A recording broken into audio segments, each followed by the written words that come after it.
आप कहते हैं कि वक्फ बिल लाकर आप लोगों ने मुसलमानों पर अन्याय खत्म कर दिया, और मुसलमान समुदाय ये कहता है कि उससे बड़ा कोई अन्याय ही नहीं है। देखिए राहुल जी, आप पूरे समुदाय के नाम से इतना बड़ा लोडेड स्टेटमेंट मत करिए, आपको तकलीफ आएगा। मुसलमान समुदाय ऐसा नहीं चाहता है उनके साथ अन्याय है, कुछ गिने चुने नेता चाहते हैं। मैं आपको दो चार सरल सवाल पूछता हूं जी। अभी का जो वक्फ का कानून है, इसके अंदर महिलाओं के लिए कोई कंपलसरी प्रावधान है क्या? आना चाहिए या नहीं आना चाहिए? इस देश की मुस्लिम महिलाओं को वक्फ बोर्ड और वक्फ काउंसिल में हिस्सा मिलना चाहिए या नहीं मिलना चाहिए? 80% मुस्लिम समाज पसमंदाओं का है, जो गरीब है, एक प्रकार से ओबीसी है, उनको वक्फ में प्रतिनिधित्व मिलना चाहिए या नहीं मिलना चाहिए? जी। सिया, आगा खानी, दाऊदी वोरा, मोहम्मदिया, अहमदिया, ये सारे मुसलमानों का कोई प्रतिनिधित्व नहीं है। वो भी मुसलमान है, क्यों नहीं मिलना चाहिए भाई? और कांग्रेस पार्टी तो माइनॉरिटी की बात करती है, तो माइनॉरिटी विद इन माइनॉरिटी को हम रखते हैं तो विरोध करते हैं। ये जो बिल आया है, वो बिल मुस्लिम समाज के हरेक अंग का प्रतिनिधित्व करने वाला बिल है। दूसरा, आज मैं, आपने बहस देखी ही होगी, कांग्रेस के नेता कहते थे कि क्या गलत हुआ है।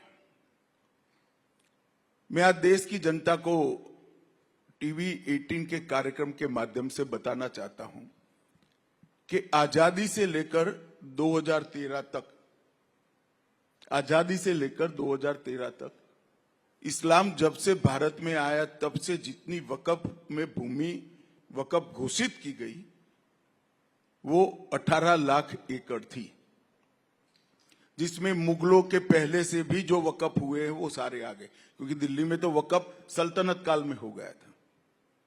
और 2013 का कानून आने के बाद 18 लाख एकड़ में 21 लाख एकड़ भूमि और बढ़ गई।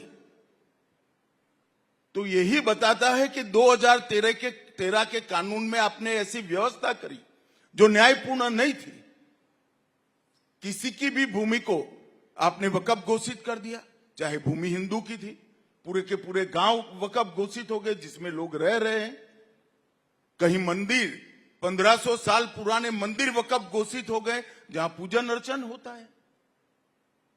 इस तरह से कैसे चल सकता है? और ये 2013 के पहले नहीं था। 2014 के चुनाव के एंड मौके पर कांग्रेस पार्टी ने अपनी वोट बैंक सुनिश्चित करने के लिए काम किया था। और मैं आपको कहना चाहता हूं, सारे मुसलमान भाई भी मुझे सुनते होंगे, ये 39 लाख एकड़ भूमि हुई है। इसमें से आर्गुमेंट करते, कुछ तो कब्रिस्तान है, कुछ तो मस्जिद है, कुछ तो दरगाह है, ये सब मिल मिलाकर 5% से ज्यादा नहीं है। 39 लाख एकड़ की भूमि से राजस्व क्या मिलता है, आय क्या मिलती है? 123 करोड़ रुपया। रेलवे और सेना से बड़ी भूमि है भाई ये। तो ये आय कहां जा रही है? जो बैठ गए हैं वो भ्रष्टाचार करते हैं, क्योंकि ऑडिट की व्यवस्था ठीक नहीं है। हमने कानून के माध्यम से ऑडिट की व्यवस्था ठीक करी है। कानून के माध्यम से मुस्लिम समाज के हर तबके को इसके अंदर प्रतिनिधित्व दिया है। और उनका एक बहुत बड़ा आर्गुमेंट है कि हमारे धार्मिक मामलों में दखल देना। राहुल भाई, इससे बड़ा झूठ कोई हो नहीं सकता। वक्फ जो है वो वाकिफ बनाता है और मुतव्विल इसका मैनेजमेंट करता है। वक्फ बाकी सारे धर्मों के हिसाब से देखे तो ये ट्रस्ट है। ट्रस्ट तो उसी का होता है जो वो बनाता है। वकफ उसी का होता है जो बनाते, इसमें कोई नॉन मुस्लिम रखने का प्रोविजन हमने नहीं किया है। पर 2 मेंबर वो तो आपने डाले हैं ना, वो वकफ बोर्ड में डाले हैं और वकफ काउंसिल में डाले हैं। वो कहते हैं टेम्पल ट्रस्ट में। सुनो ना भाई, टेम्पल ट्रस्ट है ना जी, टेम्पल ट्रस्ट में नहीं रख सकते, वकफ में भी नहीं रख सकते, पर चैरिटी कमिश्नर हिंदू हो गए कंपलसरी है क्या? वो सिख भी हो सकता है, मुसलमान भी हो सकता है, क्रिश्चियन भी हो सकता है। टेम्पल ट्रस्ट में नहीं रखना चाहिए, मैं भी मानता हूं, वकफ में भी नहीं रख रहे हैं।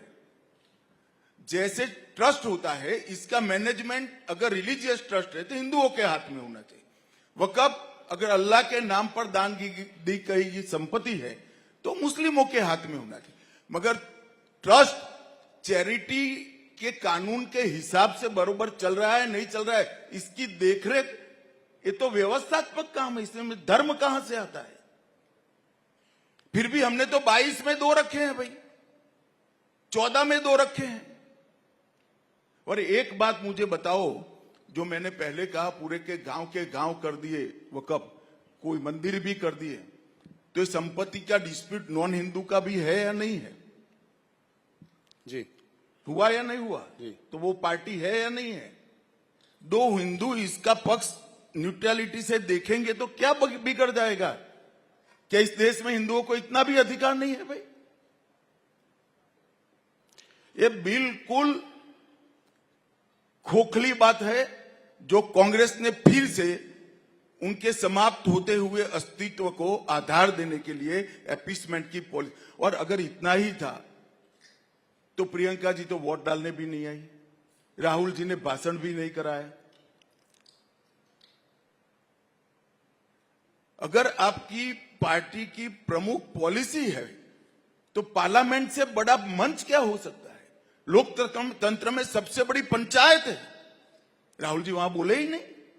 इनकी पार्टी को 50% समय दिया था हमने, 50%, और कहते हमें बोलने नहीं देते। भाई आपकी पार्टी के वक्ता तो आप तय करोगे, आप बोले ही नहीं, अब हम क्या कर सकते हैं? अब चिल्लाएंगे रोड पर, हमें बोलने नहीं देते, हमें बोलने नहीं देते। उनकी पार्टी को जो टाइम दिया है उसमें पूरा टाइम राहुल गांधी बोल सकते थे, ना उनकी पार्टी चाहती है ना वो चाहती है। ये ऑपोजिशन पार्टीज ये भी कह रही हैं कि ये जो नैरेटिव आप बना रहे हैं, आप भी बहुत दमखम से बोले लोकसभा में, कल प्रधानमंत्री जी ने भी शानदार स्पीच दी यहाँ पे। वो कह रहे हैं ये पासमंदा मुसलमानों और महिलाओं को, गरीब मुसलमानों को अपनी तरफ वो करने का एक तरीका है, एक वोट बैंक को उनका वो करना। पर मेरा क्वेश्चन थोड़ा लार्जर है, क्या आपको लगता है कि मुसलमान भारतीय जनता पार्टी के संग कभी आएगा? क्या कोई ये ट्रस्ट बिल्ड हो पाएगा आने वाले समय में, जिससे कि आपको उधर से भी कुछ वोट मिलेंगे? देखो राहुल जी, हर काम वोट के लिए नहीं करते हैं। अगर हर काम वोट के लिए होता तो हमने इतने बड़े बड़े फैसले किए, वो न कर पाते। जी, कुछ काम देश के अंदर गलत पॉलिसियों को निकालने के लिए भी करने पड़ते हैं, और वो ही कर सकते हैं जो देश का सोचते हैं। और अगर ये लोग ऐसा सोचते हैं कि हमारा ऐसा करने का उद्देश्य है कि मुस्लिम बहनें हमें वोट दे दे, पसमंदा मुसलमान हमें वोट दे दे, सिया, बोहरा, आगा खानी, मोहम्मदिया, ये सारे हमें वोट दे दे, तो आप क्यों नाराज कर रहे हो भाई? आप भी ले लो, स्वीकार कर लो इसको। वो करने की खातिर आर्गुमेंट करते हैं, उनको भी मालूम है वोट का मामला नहीं है, व्यवस्थापन का मामला है। अमित जी, जब सीए का बिल पारित हुआ था तब उस वक्त थोड़ा हिंसा का माहौल बना था देश में। कुछ आप लोगों को कोई इस बात की चिंता है कि इस बार भी बहुत कुछ हिंसा अच्छा हो सकती? किया आप सीए निकाल दिया। मैं चाहता था कोई पूछे, कोई पूछता नहीं था, आपने पूछ लिया, अच्छा हो गया। भाई पूरे देश के सामने ढिंढोरा पिटा राहुल गांधी एंड कंपनी ने कि सीएए से मुसलमानों की नागरिकता चली जाएगी। अब सीएए पूर्णतया लागू होने से 2 साल हो गए। मैं राहुल गांधी को सार्वजनिक चुनौती देता हूं, एक भी मुसलमान की अगर नागरिकता गई है तो हमें बताएं। पूरे देश को कांग्रेस पार्टी ने गुमराह किया, इनके इंडी अलायंस वालों ने गुमराह किया है। मुसलमानों की नागरिकता चली जाएगी, नागरिकता चली जाएगी, नागरिकता चली जाएगी, और देश में हिंसा करे, यही जिम्मेदार है हिंसा के लिए। तो इस बार नहीं लगता आपको कि ऐसा कोई डर? कुछ तो समझे होंगे।